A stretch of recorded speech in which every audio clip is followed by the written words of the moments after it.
I'm going to take you through an upper body workout so you can step into the gym with confidence in 2024 with the exercise principles so that you know the effort you're putting in is going to get results. Now, there's 4 different movements that we're going to focus on. This is going to be a horizontal press. We're also after going to do a horizontal pull, a row. Then we're going to do a vertical press and a vertical pull. And that will pretty much complete our upper body workout.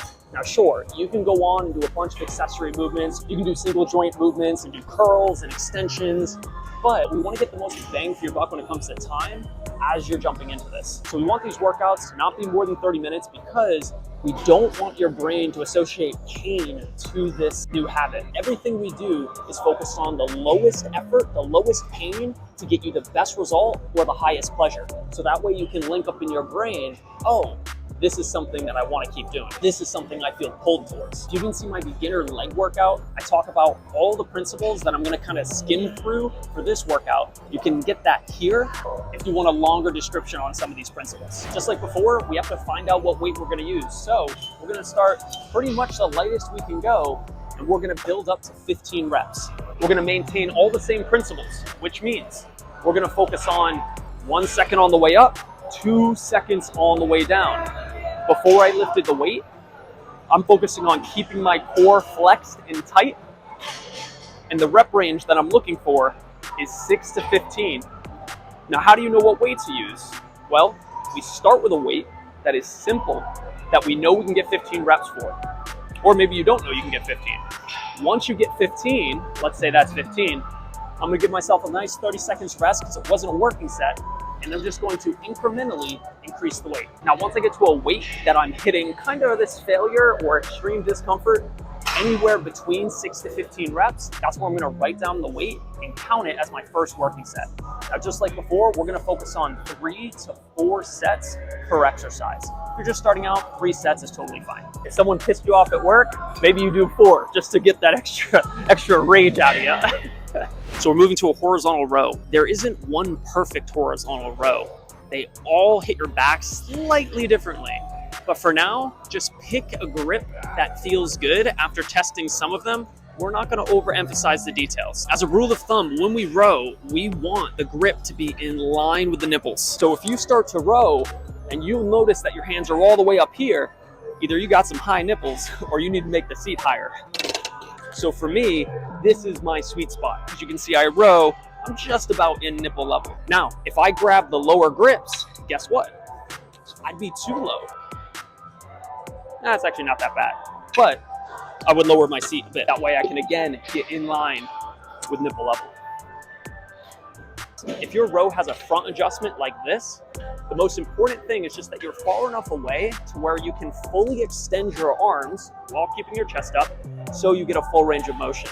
Other than that, it doesn't matter if you're all the way up here or if you're here, as long as you can extend your arms all the way. We're gonna follow the same principles. Before we lift the weight, we're gonna flex the abs. We're gonna grab on, chest up, pull. 2 seconds on the way back, 1 second on the way up. Now, as we do this, naturally, especially if the weight's a little heavy, the upper back will start to round. One of the reasons it rounds is because that's the natural position a lot of people are in, right? So we're holding the opposing position, chest up, shoulders a bit back. You don't have to strain yourself. We're just rowing here. Again, we can play with a couple different grips and just see what feels good. You might have a couple lagging injuries. You might try to go up here, and ooh, that gives you a pinch in the back of your shoulder. That's fine. Go lower.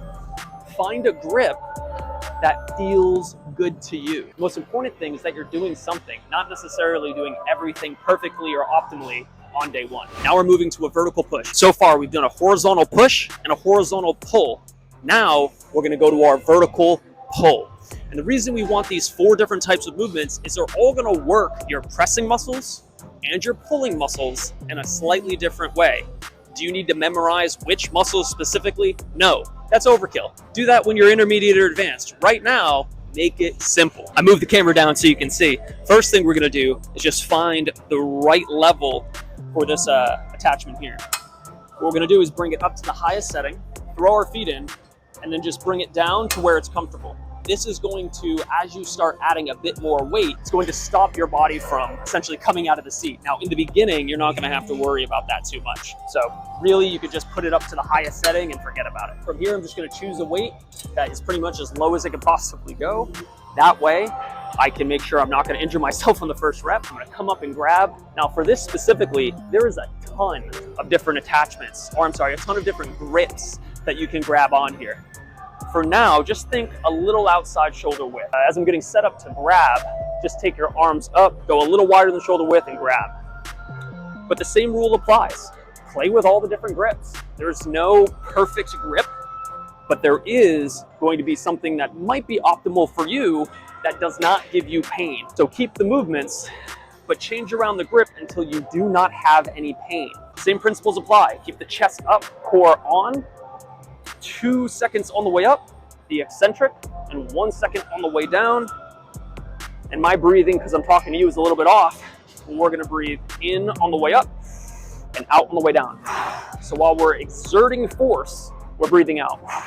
And I can play with the grip. I can go a little bit wider. I can go to the ones that are a little bit thicker on the grip up here and play around with that. For me, that feels better.